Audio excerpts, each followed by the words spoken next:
You're currently in the Jasmine room for Internet Scale Malware Analysis with Zachary, Hanif, Tamas, Lengyel, and George Webster.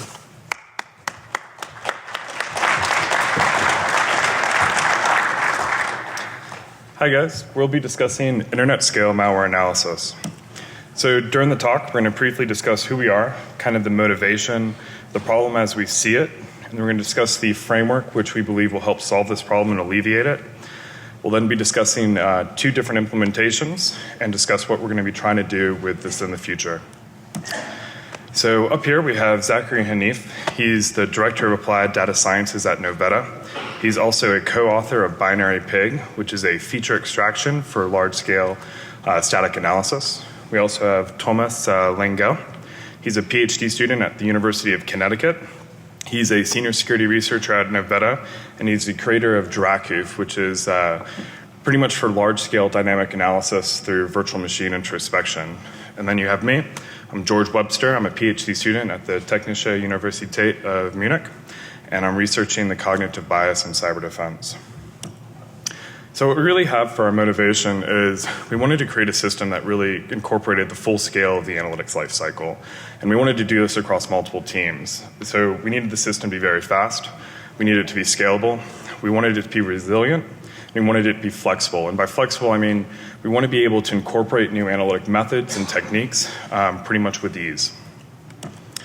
So what we did was we developed Scallet. When Scallet is just basically an architectural blueprint for saying, this is how we need to design our system, this is what we need to create. We then did Totem, which is a scalable static analysis implementation. And then we said, hey, we need to take DRAKVUF for dynamic analysis and figure out how to tie this all into the system together. And DRAKVUF is done with the hypervisor, and it needs no in-guest agent, and it's quite nice. So to kind of discuss the problem is really the current state of affairs, and as you guys are all well aware, it's absolutely like a tsunami. And this is for multiple reasons, which we'll discuss shortly, but really it's because we can't keep up. So in 2012, McAfee stated that we receive 200,000 unique samples a day. However, in May in 2015, Virus Total was saying that we were receiving 1 million samples a day. And this doesn't even talk about the historic data that we have and trying to process all that information as well. Furthermore, our tools are absolutely disjointed. They're pretty much one-shot wonders, trying to solve the problem for what they need to do at that time, not really looking at how do you tie this into the big picture of things. There's also heavy reliance on the individual analyst and a single person to try to tie it all together and figure out what's really going on. Furthermore, our tools are only focused on the binary. This came a lot from the antivirus community, but the problem with that is you got multi-stage droppers, you got metamorphic malware, you got polymorphism, and really at the end of the day, creating a new binary, creating a new sample is absolutely dirt cheap, and it's just, you can't keep up. Furthermore, you got your defensive tools are all focused on that signature. So these binaries that can't keep up with, you got the defensive tools are trying to create signatures for those binaries. So if you look at Snort, AV products, YAR rules, you just really can't keep up. So the current state of affairs is getting even worse with kind of the rise of the actors. You got organized crime, you got nation states, and these guys are very sophisticated, they're very smart, they definitely know what they're doing, and now they have a lot of resources. So malware no longer is existing in a vacuum. You really have teams that are dealing with sophisticated tools. You got large-scale infrastructure that's very complex. You have analysts telling them what to do, how to do it, and where to do it. And you also have financial networks that are moving the money around. So what this really means is your reverse engineer, he's really not enough. So we really need to get pretty much going back to the initial analytic life cycle and say we need to focus on the 5 W's. We need to focus on who's behind the action, what are their goals, where is the infrastructure, when do they operate, why are they conducting this operation, and most importantly, how do we stop the activity? So lastly, we're really in the age of big data, and we need to figure out how to leverage our defensive tools to actually take advantage of some of these techniques, take advantage of this data that we have.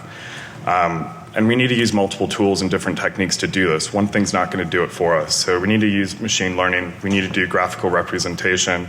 We also need to do reverse engineering across what we get. So as we sat there, we looked at the problem and said, really, we got two ways to go forward. One is we stick what we currently have, and we're going to get failure, or we probably already have it. Or two, we try to figure out something else, try to go in a different direction, maybe have some success. So in order to try to go to the success path, what we did was we created Scallet. And Scallet is really a microservices framework that is basically made to conduct the full analytic life cycle and provide the infrastructure needed. So we wanted to support hundreds of millions of objects, allow it to automatically expand over public and private infrastructure, pretty much the cloud. We also wanted to provide the infrastructure to not only gather all the features that we need, but also to provide the infrastructure to then do something with that data. We also wanted to support third parties, so if you're dealing with VirusTotal, Threat Connect, or all these great places, that it can bring this stuff into the system. And even though the tools are disjointed, it doesn't mean that they're not valuable and they're not important. So instead of having to rewrite the wheel, we wanted to be able to incorporate all that stuff back into the systems. So when we look at Scallet, we really broke the system down into three core components. And these components are the transport layer, your planner, and then your services. So the goal of the service is to perform an individual task independently of each other, kind of an atomic nature, and we wanted them to only interact with the planner. Next, with the planner, we wanted to schedule the service's execution and figure out if something's going wrong with the service, fix it. If anything needs to be restarted, restart it, and then kind of manage all that together, but do it in a smart way where it actually figures out how do we do this best so we're not just wasting our cycles. Furthermore, we wanted a planner we wanted a transport layer that can actually move everything around between the planners and do this in a scheduled way to kind of make it so we can't really lose data. So looking at Scallet, this is pretty much the big picture. And with the big picture, there's 5 main themes. You got your gateway, your storage, your investigation, your interrogation, and your presentation themes. In this talk, we're really going to talk about the investigation and the interrogation levels. So with the interrogation planner, the goal here is to figure out when you receive a sample, when you receive an IP address, a domain, what is it and what information can you get from it? So this really focuses on just one object, be whatever it is, it's agnostic. But how do you do the static analysis, perform the dynamic analysis, get information from your third parties, and kind of put everything together? So let's say you got a sample, this will execute Cuckoo, this will pull into DRAKVUF for dynamic analysis, PE info, VirusTotal, or whatever have you. Next is you get a huge amount of data and you get a lot of features that are generated from this. So what do you do with all that data? How do you display it? What do you work with it? From there we have the investigation planner. This is broken down into 2 parts. The first is you're dealing with a tremendous amount of data, so you need to provide an infrastructure to figure out what's going on. And this incorporates machine learning and static analysis to say, hey, how do we cluster our stuff together? Do we see any patterns across data that we have? What is the behavior? How is everything functioning? So how do we do that on that level? Next is we're dealing with humans, and our human analysts are very good. So we wanted to be able to say, what do we do and how do we provide this data to these people in a way that makes sense for that individual, not in a way that makes sense for the person that created it. So we wanted to be able to provide services that can provide an API interface, plug into a web portal. So if you had, say, IDA Pro, you could just provide a service that provides the data you need into IDA Pro. If you had Maltigo, just add a little service that provides an API, so now your data could be displayed in Maltigo. The goal here was to display the data in a way that's best for the analyst, best for the end user, and could tie into your existing tools. So with Scallet, what we really did, we created a framework, and the framework provides a general overview. So going forward in this talk, we're going to provide kind of 2 different tiles of implementation. The first is going to be static analysis, and then the second is going to be the dynamic analysis piece. To start talking about the static analysis implementation, I'm going to hand it off to Zach, and he's going to discuss Totem. So Totem is the first planner that we implemented that effectively controls how we consume work, what work needs to be done and how we monitor the work that needs to be performed. Totem can be thought of both as the planner, the thing that coordinates all of the individual elements of work and all we need to do, as well as the static analysis components which directly plug into it. So Totem represents our static analysis process for very large file data sets. Right now, Novetta, which is where I'm working, receives middling 6 figures worth of malware every day. For those of you from a large AV or one of the infrastructure owners, I'm sure that's not what you would consider to be extremely large amounts of malware. But that's what we get in a streaming process on a daily basis. And we evaluated a number of different open source malware zoo and malware instrumentation engines to try and figure out if anything that's already existing out there would work for us. And what we found was more or less nothing out there right now is able to consume streaming amounts of data at the volumes that we need it for the kind of analytics that we need to perform. The other thing that we started noticing as well in the process of doing a handful of directed operations over the course of this last year was that a lot of our partners in the AV industry or in the larger security industry, some of them had serious problems being able to run historical signatures or historical analytics against their malware store. Obviously, anyone's going to have issues running any kind of analytic against 200, 300 million malware samples. But we were finding that they probably couldn't even go back more than a week or two in many cases. And so what we identified was we needed to develop some way to allow us not just to ingest the ongoing sets of malware that we have right now, but to also be able to apply new analytics and new findings against the historical malware sets that we have. Because if you can't look back, what good are your models at the end of the day? In addition to that, we identified a handful of other design requirements that we had. We needed to be able to have dynamically defined jobs. And by that I mean, let's say a piece of malware comes in and we know for whatever various reasons we have, we only need to run it against 1 or 2 different analytics. Whereas another piece of malware that we collect might need to be run against 7 or 8 or even 9, any arbitrary number that we have. You can't set up a system that has one particular path of execution through the overall analytics stream. You need to be able to route things dynamically. You effectively have these small graphs that get created so that you're able to say, okay, if this result is such and such, you run it against this other analytic. And then finally, we needed to be able to dynamically scale this system.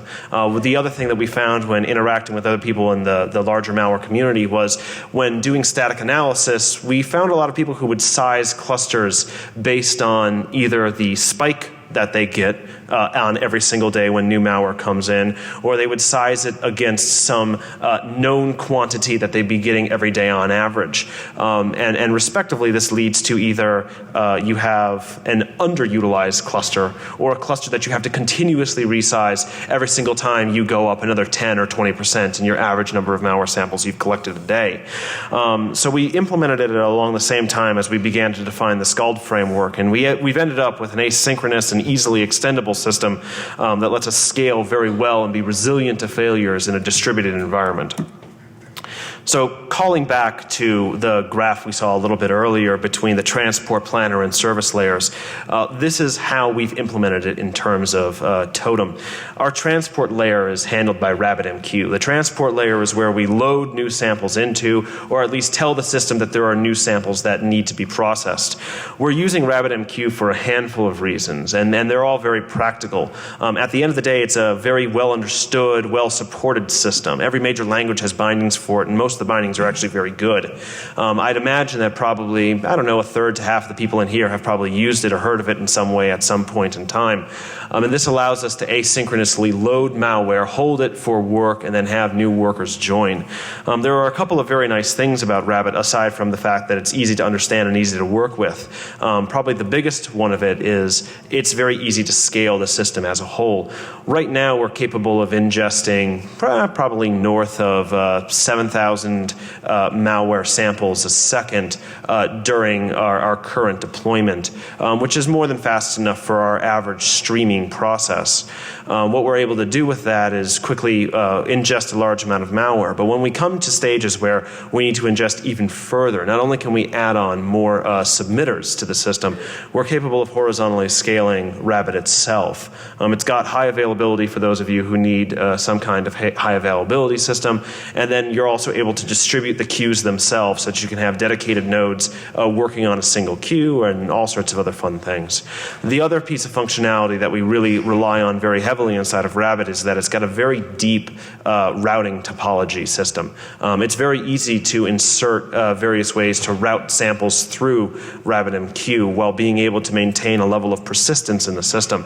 In the event that we lose a Rabbit node, in the event we lose a worker, we never actually lose any kind of meaningful work. We always remember that there were several jobs that were queued that we need to process, that malware needs to be pushed through. We never actually lose any kind of maintained state. The next part of the chain really then is the planner, which is the totem worker itself. It's the largest collection of state overall in the system. It manages RabbitMQ communications. It organizes, verifies, and validates results once they've come in. It ensures that downloads of the individual malware samples themselves happen at speed, and it does all of the communication with the individual analytical services. Overall, this is our major workhorse. It's got a lot of interesting properties. If any single worker fails, messages are persisted to disk. If a particular set of analytics fails about halfway through the analytical set, anything that succeeded gets serialized out, gets stored for database use later, and anything that failed will simply get bundled back up and re-queued again. And this keeps us from having to do multiple retransmissions or retransmissions in different areas all for the same set of analytics. And this seriously cuts down on the amount of network traffic that we have overall and speeds up what we have. Finally, we've got the services themselves. They're based off of basic RESTful wrappers around known tools or things that are developed internally to the consumer. We made this decision for a couple of reasons. Yes, HTTP is not the fastest thing out there, and yes, you could definitely have implemented it using, say, protobufs or Avro or even Thrift or something along those lines, a more traditional IPC system. But one of the things that we quickly found was our initial beta testers really enjoyed the fact that they were able to take any code that they currently had in any language they currently developed things in, and they were very easily able to integrate it with Totem. Anything that speaks a basic REST communication protocol will be useful. You can immediately communicate with the service internally as well as communicate with external services. We've seen some room. I have a branch internal to the office that allows us to get a little bit of extra speed, but ultimately transference speed between local nodes is not necessarily a problem. So a couple of the things that I thought were important about Totem that we should probably drill down on. The Totem system as a whole is message-centric. There is no shared state between workers. So while you have a distributed worker swarm, none of the workers know about any other worker in the group. And this makes things a lot simpler for implementers, both myself as well as anyone who would be implementing this inside of their own local environment. You don't have to worry about maintaining any kind of concurrent state. You don't have to worry about having any kind of consensus. You don't have to worry about where anything is if a worker dies. This allows us to keep our workers as very expendable nodes. And because of the fact that our jobs are individual messages, each one comprised of a single element of analytical work, we're able to just serialize a single message. We don't have to ship individual binaries across the wire. We don't have to ship anything in any particular weird way. You're only sending a handful of bytes at any given time, and all of that's textual. And that really speeds up the ability to load new samples and perform analysis at scale. We've seen a couple of other systems that are in the streaming space that do things using either ZeroMQ or a handful of other systems that do directed transference of malware samples themselves across the distributed cloud.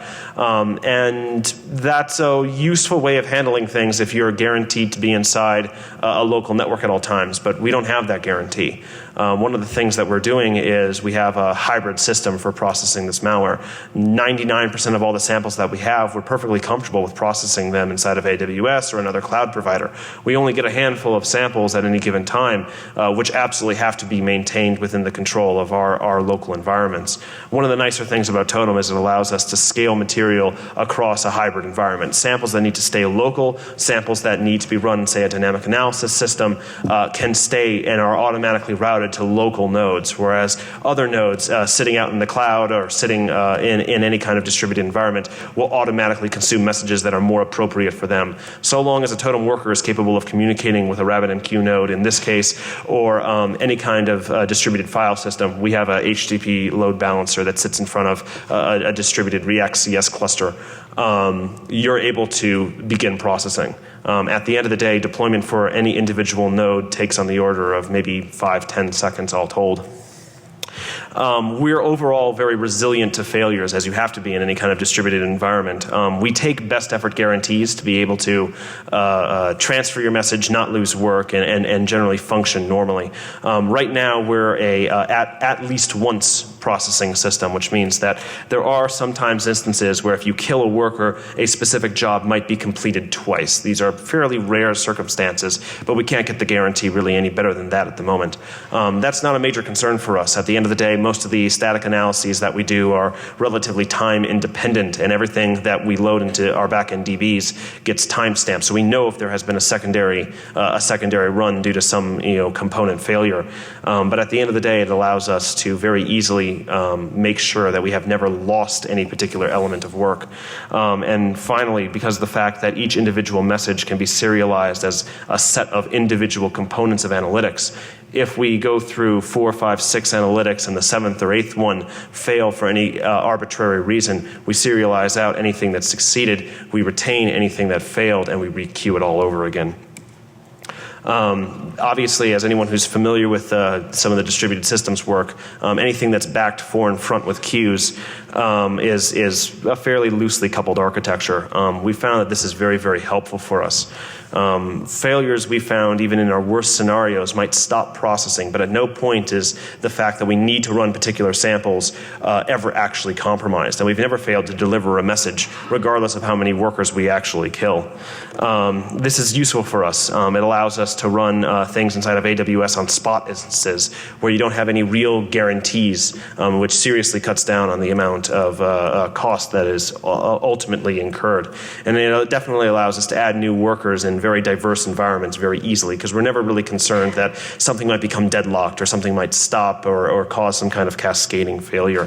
One of the things that I got asked a lot when originally designing the system and demoing it to people was, what are we doing for our language selection? What is everyone going to have to learn to be able to work with this? Now, obviously, for the analytics, we're more or less language agnostic, but Totem itself, the planner and the monitoring layer, is implemented in a JVM language, which is Scala.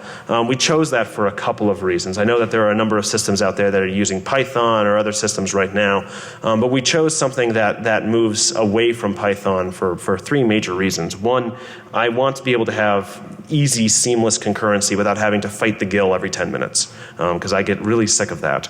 I wanted to be able to have type safety internally, so that way if someone who's implementing a new analytic wants to ensure that data is heavily vetted before moving on to the database system, or enforce a schema on one particular area, they'd be able to do so. And in the case for people who don't want to enforce schemas, we're capable of just serializing things blindly to JSON without any kind of major issue. And then finally, we wanted to have a system that's relatively approachable. Lots of people may not like Java. I'm not personally an enormous fan of it myself, but it's very understandable syntax. Scala syntax is not necessarily substantially different, and especially in what we've open sourced today, we've gone through some fairly substantive means to make sure that everything's very clear and very approachable. So no one who's looking at it should, if you've passed a level 1 or level 2 CS class, or even been in the industry for a year or two, you should be able to immediately understand what's going on. So as I've mentioned before, scale is something of a pain, and one of the things we've unfortunately not been able to open source yet is our dynamic scaling system. We're capable of monitoring all of Totem, figuring out what our level of load is based on analytics that need to be run, or what's stored currently in the queue, or the number of analytics that we currently have up compared to what we could be launching at any given time. And we've got a system right now that allows us to monitor that material and dynamically launch more nodes whenever we have a fairly large amount of samples that need to be racked. Obviously, this does little for us in the event that we're primarily working on samples that need to remain in-house, but that's a far edge case in our environment. As I mentioned before, and as should be fairly clear by now, Totem speed really comes from the ability to join workers dynamically to an existing workload. So we've generated, early on, we generated a large number of performance metrics, and these are some of the smaller sample sets compared against crits. Now, comparing things against crits might be a little unfair, mostly because crits is a single node system. It's completely monolithic. This was less a comparison of raw speed and more a comparison of what happens when you begin trying to analyze things under load inside of it. Crits, number one, is obviously slower than Totem as it stands. The issues with underlying language and concurrency model. But the bigger thing that we found is when you begin loading crits in any meaningful fashion, any amount of load on one section of it, and be it the ingest or be it the database loading portions or be it the analytics themselves, causes that load to be distributed against all other portions of the system. And what we found was as we tried to load more and more samples and allow them to run concurrently, we found very quickly that we saw increasing numbers of error. And we highlighted that here. Towards the 50,000 sample range, which is not a large number of samples by any means, we started to see crits begin falling over. And those errors there are errors that caused an unrecoverable state for that particular sample, forced it to be requeued, or meant that we weren't able to load data or perform the finalized analytic. Whereas with Totem, both for 3 workers, 100 workers, while our speed stayed more or less stable, we never actually saw any individual errors. In another test, even when we would try to load the system as much as we possibly could, even the worst failure scenarios had individual analytics possibly failing, but those individual portions of a job would get requeued and reprocessed at the end. So while even if you have a misbehaving job, you have a overall system that behaves slower, the system will still continue behaving, and it will complete anything that it's capable of completing all the way to the bitter end. So this graph, which is not terribly readable at the moment, represents 2 sets of Totem deployments that are running in our production environment against 1 million malware samples apiece. To run 1 million malware samples against 100 Totem nodes sitting on AWS larges, which works out to being, I think, 400, 600 cores, I can't remember off the top of my head, works into just under 2 hours. And this was running for 3 separate analytics for every single sample. And those analytics were a call to virus total to check to see if VT knew anything about it, which was an external API call that goes over HTTPS. There was the application of the YARA exchange's full YARA rule set against each individual sample. We were generously provided the access to the YARA sets.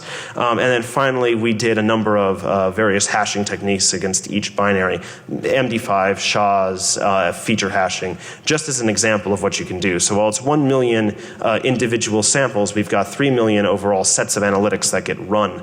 And it took us just under 2 hours, more like an hour and 45 minutes or so, to process 1 million samples with 100 spot instances on AWS. So internally, we've been able to implement a large array of analytic services. We've currently got crit services parity internal to Novetta. We've got clear support for third-party services such as virus total or anything else you may want to do an external call to. And we support resource extraction for a number of different techniques. Right now, for the open source release, we're releasing a handful of these at the moment. We're not able to open source all of them, but now that it's an open source project, we should be able to develop these again in an external environment. Finally, we're looking into support fairly soon going through Apache Tika to do content parsing for Office HTML, JavaScript files, which should be a useful thing for a lot of individuals who are working with more of these textual-based documents. We've even got a handful of more experimental things that are running internally. We've managed to integrate a handful of Radar instances, Radar 2, if anyone's familiar with the open source disassembler. We've been able to do that and begin pulling down some automated disassembly. Obviously, that's not a perfect solution, but it's something that we found to be useful and is getting to be seeded in a handful of other analytics that we're developing going forward. So obviously that's the planning layer, the organization layer, and the static layer. But the last thing that we have today to talk about is the dynamic analysis layer, DRAKVUF, which is going to be presented by Tamas. Thanks, Zach. So as you can see, DRAKVUF sits in the investigation layer of the Scallet framework, and let's look at that more in detail. So the best way to describe DRAKVUF is that it's an agentless dynamic analysis system. And by that I mean that you don't have to install any special software within the sandbox, within the virtual machine that you want to run the malware in. And this is very important because one of the first things malware do when they want to thwart analysis is look at the environment they run in, and if they can find a process coexisting with the malware itself, they shut down. So if you don't have anything that's fingerprintable, you are much more likely to actually be able to analyze malware successfully. So it is open source. It has been out since last October, and it's built on the libvmi library, which is also an open source library, which is effectively a wrapper around the Xen virtual machine introspection subsystem. So while libvmi itself is hypervisor agnostic, for now DRAKVUF really relies on Xen's VMI subsystem, which is very robust. The three main components that I found the most important about DRAKVUF is the stealth capability that I already mentioned. Monitoring is purely performed through the hypervisor using the Intel virtualization extension, so you really don't have any special software installed within the sandbox. Furthermore, it is very scalable, so we are using both copy on write memory and copy on write disk, so we can spin up full virtual machines in second, and furthermore only allocate resources for those virtual machines that are absolutely necessary, so you can really scale up the number of sessions running on a given hardware. Furthermore, you have full access to the virtual hardware of that virtual machine, vCPU registers, the memory, or even the disk, so you really have a complete view of what's happening within that virtual machine. With that, what we have been able to do is actually monitor all system calls that happen within that virtual machine, but really we can trap whatever event we want within that system. So for example, we also trap on heap allocations within the Windows kernel, and we also trap on all the scheduling events that happen. The only problem with that is if you really don't have any agent within that virtual machine is how do you actually start a malware sample, right? With Cuckoo, it's quite straightforward. You have the Cuckoo agent sitting within the virtual machine that will start it on your behalf. Well, if we don't have an agent, we don't want to have some server running in it, because then that server itself could act as a red flag for malware to look for. So instead what we developed is a way to hijack any existing process within that virtual machine to start the malware sample on our behalf. So let's look at that actually in a demo. That's probably going to be easier to follow. So here I have Xen 4.4 running a Windows 7 virtual machine. And what I'm going to show you is that how to actually hijack that process, the task manager that's running within that VM, to start arbitrary execution. So again, you have full access to that virtual machine, so you can actually reconstruct what's happened inside. So I just listed all the processes that are within that machine using standard memory forensic techniques. So this is the same techniques that Volatility would use. Here we are just running it on a live virtual machine.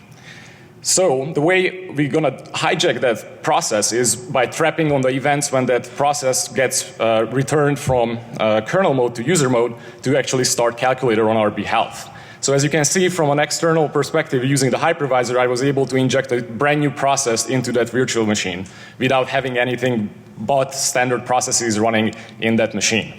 So again, I don't rely on task manager. It could have been any other process like Internet Explorer. And with that, what we effectively have is an external shell to that virtual machine where we can actually pass arbitrary commands. It's like having a terminal to that machine. So I just pass the command to start up Internet Explorer and send it to a website. As you can see, it's quite fast, and it also tells you a lot of information about the process that actually got injected. So you get the PID, the thread ID, and all the information that will identify this new process that got injected. And you can really chain together as many commands as you want. So instead of just typing in stuff, I'm just going to copy paste it here because it's a long one. So what I'm going to do here is actually start up command.exe to download a process monitor from sysinternals, unzip it, and start it up automatically. And it will hopefully work. There we go. Command injected. Zip is downloading. Extracted, and it's running. So with that, you really have a very effective external shell to the machine. The only thing we don't inject right now is keyboard and mouse events, but that can also be done. So once you actually injected the malware sample, the other thing you want to do is actually start monitoring. So this is still Xen 4.4. And the way we actually achieve monitoring of that machine is that we are going to be injecting breakpoints into the kernel. And by breakpoint, I mean the standard breakpoints that you would use when you're debugging a software. Except we configured Zen to actually trap all those breakpoints into the hypervisor. So the Intel extensions are configured that the breakpoints will trap into the hypervisor. So we can actually monitor the full execution of the Windows kernel. So still I have standard process listings. I'm also going to show the kernel modules listed. So you really have a complete view of what's happening within the machine and what's there. So yeah, this is the Windows kernel. Those are all the kernel modules loaded. And what I'm going to do is actually I'm going to start up a screen session because the output is going to be very verbose and it's not going to be able to, you're not going to be able to actually read it. So I'm going to be grabbing through that output later. So now what you actually see here is all those breakpoints have been injected into the Windows kernel. And this is the live execution of Windows running on the right. And once I start moving the mouse around, you see things speeding up quite considerably, but I mean, it's not designed for humans to really understand what's happening in there. It's like watching the Matrix. So what we are going to do is actually grab through that output for some more meaningful things to look for. First, I'm just going to grab for the instruction pointer. These are going to be the actual functions that are getting called within the Windows kernel where our breakpoints are injected. And this is how we actually are able to monitor system calls. So we are not actually trapping on the system call instruction. We are trapping on the functions that get called when a system call is issued. So these are all the system calls that Windows is executing right now. But the other thing that I'm also trapping on is heap allocations. And heap allocations are very useful features because that really allows you to reconstruct a lot of things about what's happening within that machine. So for example, as you can see, a lot of things happening even if the machine is idle. Once I start moving the mouse around, you will see a lot of I/O allocations. Maybe you can read it, maybe you can't. But these are just the coordinate structures that hold where the mouse is moving. But some of the other things that are very useful from the kernel heap that you can look for is file objects, for example. You want to see what files are being accessed within that machine, and you can do that by watching for file object allocations. So I just right-clicked on some personalization thing on the Windows desktop, and these are all the files that are actually getting accessed by Windows. And I get this list just purely looking at the memory and the execution of the machine. So I don't have anything watching the file system access itself. This is Windows trying to allocate the structures before it actually accesses those files from the file system. There's a lot of things getting accessed just for a simple thing like this. So this is quite amazing. And as you can imagine, this is very useful when you're analyzing malware, when you want to identify what files have been touched, what is with the malware doing, because you actually see all the files that have been opened. And this is not something malware can really mess with. This is really the internal Windows kernel trying to open files. So unless the malware is implementing its own file system access mechanism and its own heap allocation mechanism, effectively loading another operating system within the operating system, you can really trust this. So I just created a text file on the desktop, and as you can see, it shows up in the log as well. So this is really, really a nice tool to have. Another really awesome thing about DRAKVUF, it's really cloud ready. So everything that is required to run DRAKVUF has been in Zen since Zen 4.3, which has been released about 2 years ago. For Zen 4.6, I've reworked the entire VMI subsystem of Zen. So in Zen 4.6, it has been optimized, and a bunch of really cool stuff have been merged into Zen 4.6. The first RC is going to be cut in 2 weeks, and Zen 4.6 is going to be released later this year. The only thing that's stopping us from running DRAKVUF in the cloud, like on Amazon, is the fact that most of the cloud providers don't enable this thing called Zen security modules, which is really what would enable us to run this system securely on a cloud deployment where there might be other users on the system. So XSM, the Zen security modules, would enable us to segregate these systems from each other. And unfortunately, most cloud providers don't enable that, either though it has been in Zen for years now. Another really cool thing about Zen is that it's running on ARM software. On ARM chipsets, so you can actually analyze mobile malware like Android malware. So I actually implemented for Zen 4.6 a basic tracing capability for Zen using the ARM two-stage paging mechanism, so you can actually monitor memory accesses that are happening on ARM chips. So you're actually going to be able to analyze mobile malware with this system as well, but it's still a work in progress. And the current status of DRAKVUF is actually that it's still not complete. So it's not a drop-in replacement for Cuckoo. You can't just use this and forget about it. But we are very much hoping to get this up to that stage. So right now, this is really just an academic prototype that I created for my PhD thesis to show that this is actually possible to do. And as you can see, it's quite stable. But it definitely needs community involvement. So it is open source. So if you like it, please use it. Submit patches, submit bug reports. And there are many new things coming that will be very, very nice to have for DRAKVUF. So for example, Intel is releasing a new chipset that will have this thing called the Intel virtualization exceptions, which will be very useful to have for DRAKVUF as well. I actually had a chance to work with the Intel developers to create the first open source implementation for this for Zen, which will be available in Zen 4.6 as well. So Zen on ARM is also the one that I'm very excited about. And we also want to look at KVM. So setting up Zen is a sharp learning curve. So I'm aware that a lot of people would just want to use it on KVM and it will be a lot simpler. So we definitely want to get this or a similar subsystem to KVM as well so we could actually run DRAKVUF with KVM. So let's look at the big picture again. So this has been all the investigation layer and our future work is really the interrogation, what to do with the data we have. So we really generate a ton of data. So some of the output from DRAKVUF is hundreds of megabytes of logs. What do you do with that data? I mean, analyzing just the binary itself is not going to get you much. As George said, binaries themselves are too cheap. We should not focus on just the binaries themselves. We really want to answer the 5 Ws. And the best way to do that is to create context. So based on this data, we have very verbose data. What we are hoping to do is use big data analytics tools to mine that data to determine how malware actually relates, identify families, relationships, campaign actors, who is behind the malware, and identify the infrastructure. It's a lot more effective way to shut down malware if you shut down the infrastructure instead of trying to clean up all the binaries that are out there. And also making this data available to as many use cases as possible. So we definitely need to have a GUI for humans when they want to look at this data. Like for example, the DRAKVUF output is pretty much unusable as a human. It's way too verbose and you can't really get much out of it. So it has to be structured as well for humans as well as for machine learning algorithms. And this is something that we want to do as we go forward.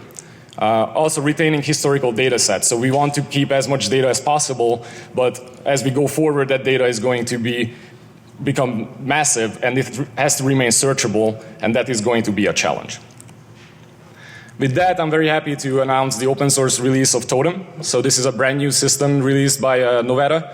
So this is what Zach wrote, and this is what DRAKVUF integrates with. So the 3 components of Totem that are up on GitHub are the service analytics component, the HTTP file server, and the transfer framework for the static analysis part. And as I said, DRAKVUF has been open source and it will remain open source, and we are hoping to go forward and develop both of these systems. And what we're releasing today is the log parser that will integrate DRAKVUF into the Totem framework. We also have a booth, so me and Zach work for Novetta, so please find us. We are at booth 1064. We have a bunch of other things that we would love to talk to you about, so please come and find us. And just to recap what we have showed you here is we created a blueprint to create large-scale malware analysis frameworks, systems using the Scallet framework. And we created 2 systems, the static analysis component with Totem that can analyze hundreds of thousands of samples in minutes, as well as a DRAKVUF system, which is a stealthy hypervisor-based dynamic analysis systems. So both of these systems are open source. The links are up there. Please go and grab them. They are actually both on GitHub. And with that, I thank you for coming, and we will take any questions you have. So there are microphones in each lane, so if you have any questions, shoot. Thank you. Hey,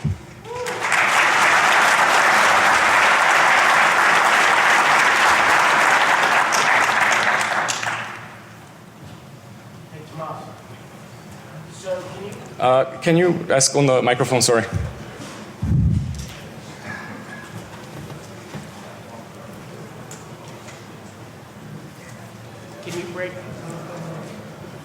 Can you break on NTDLL or just NPS kernel? Sorry, can you repeat that? I can barely hear you. your breakpoints, can you put them in user space as well? Yes, in yes. So JavaScript? for now, DRAKVUF is monitoring the kernel, but you can really inject breakpoints anywhere in physical memory, which could correspond to user space applications as well.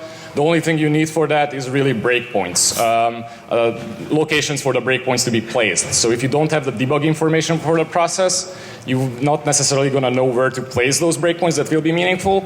But for example, if you know that a process loads libraries that you have debug information for, you can definitely monitor those usages for the user space process as well. So And for you- now, I'm not doing that, but it is definitely possible. Yeah. And you use the split page technique, so the reads are different than the execution? Yeah, so essentially the breakpoints are protected with EPT permissions. So if anyone within the virtual machine tries to read from those memory locations to determine if there are breakpoints, I actually trap those accesses to the hypervisor, and I can just remove the breakpoint and tell whatever process is running within that machine that, oh, there is nothing there. And this was one of the very first things that we had to do, because Windows actually blue screens when you just inject breakpoints into it. So, so that was one of the very first things we had to do to actually just not crash the system. So it's actually, the breakpoints are invisible. So you can scan the physical memory from within the machine, but you will not find anything. Thanks. Yep, no problem.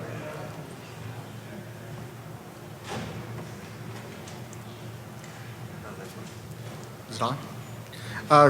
Two questions real quick. Are you handling 64-bit malware on 64-bit OSs? Yeah, so right now DRAKVUF supports both 32-bit and 64-bit Windows. The user space component doesn't really matter because I'm really trapping the kernel itself. So, but yeah, I can do it with both 32 and 64-bit. So. And when you do your dynamic testing, how long is your test run for? It depends. For my test that I did, I usually ran malware for 1 minute, but it's an arbitrary number, so you really have no idea how long you have to run malware for. So I'm not doing any timing manipulation here to, like, you know, try to skip sleeping malware or anything like that. So this is just, you know, if you want to run it for a year, you can. I run it for 60 seconds if I see something interesting, but it's an arbitrary number. There is no solution for really determining how long you need to run malware before you actually observe anything malicious. That's an open research problem. Well, thank you again for coming.